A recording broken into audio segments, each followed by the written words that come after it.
Hi guys, this is Phil and today I am super excited to take you through today's tutorial on 8 web design mistakes you should always avoid. Now let's get started and let's get to know more. The very first mistake you should avoid in your web design is lack of consistency. Consistency is very key in any web design because it helps lead the website visitor from one element to another or from one page to the other. Now, when your website is consistent or when your web design is consistent, it makes it look more professional. And for you to make sure that your website or your web design is more consistent, you have to use the same colors to design your page, and you also have to use the same font size. If it's the same font size for all headings, it should be throughout the page. If it's the same font color for all paragraphs, it should be throughout the page. This will help you create consistency. Now, this right here is a very bad example of a website without consistency. You realize that it has too many font colors, too many font sizes, too many. There's a lot going on this website, and you don't even know what the purpose of this website is. Let's quickly look at a website with a good example. Now, this website, which is Virgin America, is a very good example of a website with consistency. So you realize that there's consistency in the font style and also consistency in their colors. So when I move from page 1 to a different page, nothing changes. You realize that the colors are still red, black, and white. It's consistent throughout the page. You always need to make sure that your web design is consistent because it makes your web design more professional. And always avoid the mistake of inconsistency anytime you are building your web design. Mistake number 2 is to always avoid a non-responsive web design. You are going to lose almost or more than 60% of your website visitors, which will also affect your traffic if your web design is not responsive. So make sure that your web design is very responsive and can be accessed on any device at all. Don't forget that over 80% of website users, or a lot of website users, have access to information on their mobile phones. So anytime you are building a web design or you are building a website, make sure that it is mobile friendly so that anyone at all can have access to your website on their mobile phones. Now look at this example right here. This example is a very bad example of a web design that is not responsive. You can see that some of the text are missing and you can't read some information as well. This is very bad and you shouldn't be practicing something like this. This right here to my right is an example of a good website that is very mobile friendly and is very responsive as well. Everything can be seen clearly, all the images can be seen clearly, and nothing is missing. So if you really want to improve on your web design, then make sure that it is very responsive and never make the mistake of designing a website or a web design that is not responsive. Mistake number 3 you should avoid is never create a complicated web design. When you create a complicated web design, what it's going to do is that it's going to frustrate your website visitors. They will leave and they might not even return to your website or to your page ever again. So make sure that you are creating a website design that is very simple. It has to be simple to the barest minimum that anybody at all can access it and also understand whatever information you want to convey. Now, when it comes to complication, text can make your web design complicated. So make sure that you are using text or you are using a language or phrases that is very simple to understand without any help. When it comes to graphics as well, use graphics or images that are very simple, easy to understand. Don't use any graphic or image that is very difficult to understand or has nothing to do with your web design in the first place. Always make sure that you are being very simplified and very clear as possible, and always avoid the mistake of complications whenever you are building your web design. Mistake number 4 to always avoid in your web design is to make sure that your call to action button do not have the same color as your page background or your design background. This is because when your call to action button has the same color as your background, it is going to make your call to action button look invisible, or it's not going to make it look like it's a call to action button, and your website visitors might skip it. Now, what is the purpose of a call to action button? A call to action button is supposed to call or prompt onto the website visitor to take an action on your web page or on your website. Now, if your call to action button isn't visible, they are definitely going to skip it and you will never get an action on your website. So make sure that your call to action button does not have the same color background of your website page. Now look at this example right here. This example is a bad example of a call to action design, and this is a mistake. You realize that the call to action button has the same background as this page, and someone can easily skip this because it's not visible. Let's look at a good example. This right here is a good example, and Netflix did very great by making their call to action button visible, bold, and in the eye of the viewer. There's no way that anyone can miss this call to action button because it has a very bold color, it has a very bright color, and is very visible. So make sure that your call to action button is bold, is visible, and is in the eye of the viewer, and that way you improve on your web design. Never make the mistake of designing your call to action button with the same color background as your website page. Mistake number 5 is to avoid overcrowding. Overcrowding is very bad.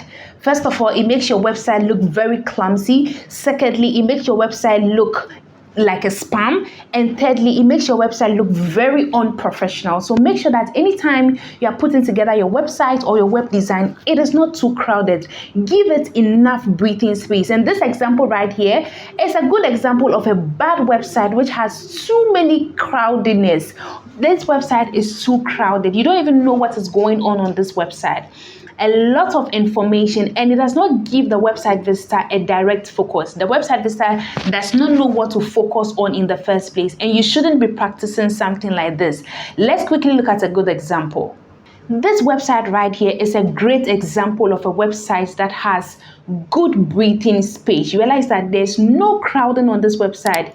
The elements have beautiful spacing between them, space around, space between, and this website is very good and it looks very professional. So anytime you want to design or come up with a good web design, make sure that you're not making a mistake of crowding your web design, because it's going to make it very difficult for the website visitor to have a specific focus or to focus on one thing on your website.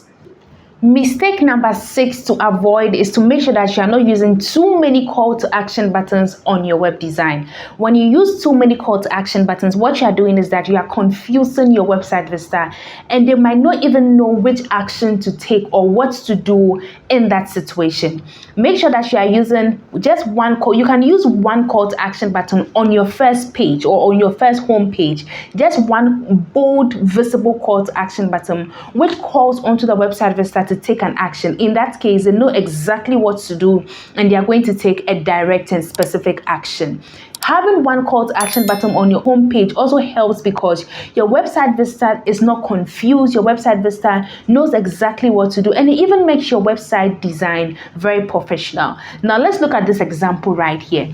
This example is a very bad example of a website that has too many call to action buttons, and this website can end up confusing their website visitor because the website visitor will not be sure of what to do on this page. Let's look at a good example. The Evernote website is a good example of having one major bold call to action button on your very first page. So you can see right here that sign up for free. There is no confusion. There is clarity on what the website visitor is supposed to do, and they are going to take an action. So never make the mistake, or always avoid the mistake of having too many call to action buttons on your website. Mistake number 7 is to avoid using poor images. What makes a poor image is an image that is poorly optimized, or an image that is too much pixelated. And also the second thing that makes up a poor image or graphic is an image that is too busy. When the image is too busy, there is nothing to focus on, and it's going to compete for attention between the text and also the image itself. Now let's look at this example right here. This example is a very bad example of an image that is too busy. You don't know what to focus on, whether it's the image or the text itself, and you shouldn't be doing something like this when it comes to web design. Let's quickly look at a good example. Now, this is a very good example. You realize that the image is not busy, the text is very visible, there's no competition between the text and also the background image, and they use an overlay to just make sure that the image is a bit darker and the text comes out sharper. If you want to use an image and the image is too bright, what you can do is to add an overlay so that the image becomes a little darker and the text becomes more visible. Make sure that you are not using an image that is too busy or an image that is poorly optimized. This way, it will help you improve on your web design. The 8th mistake you should avoid is to make sure that you are not being too wordy.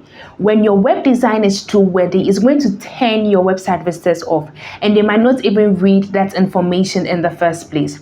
Don't forget that website visitors do not like to read. They always want to scan information. So if you have an information you want to convey to your website visitors and it's in text, all you have to do is to just write the relevant information or just write the most important point. Just give them the most important point, and you can support it with 1 or 2 lines or 1 or 2 sentences, and you are good to go.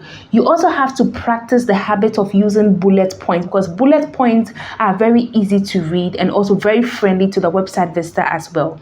This website right here is a bad example of having too much text or being too wordy, and you shouldn't be practicing something like this. You can see that too much information, and no website visitor is going to take the time to read through all this information. Let's look at a good example. This website is a good example. Even though this website has text, you can see right here that the texts are very simple, short text in very simplified paragraphs, and everything has been broken down. And you can easily read this information just within 30 seconds or just within 1 minute. So it's a good practice to make sure that you are not using too much words in your web design. And this will go a long way to help you and also be very friendly to your website visitors.